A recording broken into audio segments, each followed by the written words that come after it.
नवीन Chinese वाला आहे. बघू शकता इकडे मच्छी सगळं कोणबट आहे इकडे, कोळंबी आहे. स्वागत आहे तुमचं माझ्या नवीन व्हिडिओमध्ये आणि welcome to my YouTube channel. तर आजचा पण आपला डेली ब्लॉग असेल. आज कुठे जाणार, काय करणार, तर आज मी घरात एकटाच आहे आणि बायको गेली आहे त्यांच्या घरी. घेतले दावणीला गेलेली आहे. मी पण जाणार होतो पण माझी रेकॉर्डिंग आहे. कौशिककडे होती रेकॉर्डिंग, पण आता मनोरला आहे, तर मी आता मनोरला जाईन रेकॉर्डिंगला. आत्ता घरात कोण नाही मिळत, तर भात पण नाही मिळत आणि लागले मी भात करायला. बघू शकता इकडे गॅसवरती भात ठेवलेला आहे. Emergency gas. आता चूल पेटवायला कंटाळा आला म्हणून इमर्जन्सी गॅसमध्ये भात ठेवलेला आहे गॅसवर. बघा, बायको माहेरी गेली ना का नवऱ्याला इकडे स्वयंपाक करायला लागतो. समजला? करतील लग्न, करतील. तुम्ही पण लग्न करा, मग तुम्हाला समजेल. तर आता आपण जेवण वाढून घेऊया. असं तरी जेवण वाढलेलंच आहे मी, हे बघू शकता इकडे. तर आता आपण मस्तपैकी जेवू आणि नंतर मग कुठे फिरायला जाऊ बाहेर. तर भाजी आहे मसूर आणि बटाटे मस्तपैकी समोर लावलेले आहे. टीव्ही देख सकते हो इधर टीव्ही. हे जेवण. तर चला आता जेवण. पण झोपलेलो होतो, आता झोपून उठलोय आणि आता आपण भांडी घासायला चाललोय. घरात कोण नाही मिळत, तुम्हाला तर माहितीच आहे. चला आता आपण भांडी घासूया.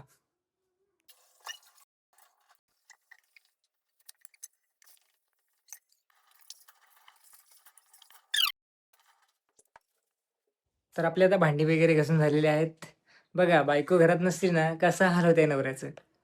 आता काय सांगू, पण घसायला लागतेच भांडी. प्रत्येकाला घसायला लागते. बाकीचे जर घसत नसतील तर ती गोष्ट वेगळी आहे. मी तर घासतो कधी कधी घरी नसल्यावर. बायको नसल्यावर एवढे हाल होते. सो फायनली गाईज आपण दीपाला घेऊन आलोय. मला माहिती आहे ना, घरात कोण करा असला का बरा, एकटा असल्यावर करवा नाही काही. त्याच्यामुळे मी आता दीपाला घेऊन आलोय. कुठे गेलतीस ग तू, सांग? घरा कुठं के आवायला. मग बायको नसली ना तर काय काय करायला लागतं माहिती ना. बघा आल्या आल्या मी काय करतो. आल्या आल्या कुठे मला बायकोन काम लावला. बायकोला घेऊन तर आलो, मानाच काम लावला. काय सांगायचं बायकोला. चला तर एवढी रात्र झाली आणि मी आलोय इथे चायनीज आणि चिल्ली खायला. आपल्या मित्राने घेऊन आला इकडे मला.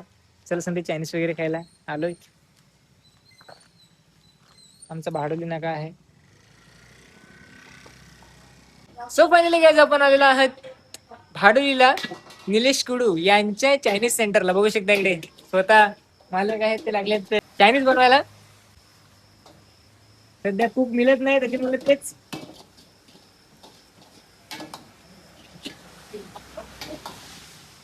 चायनीज खाऊन आणि आम्ही आलोय मच्छी पकडायला. अरे ना काय सांगू ना, अशी मोठी आम्ही भोक्षी मांडली होती ना, तर आम्हाला वाटला एका शिवडा बिवडा पडेल.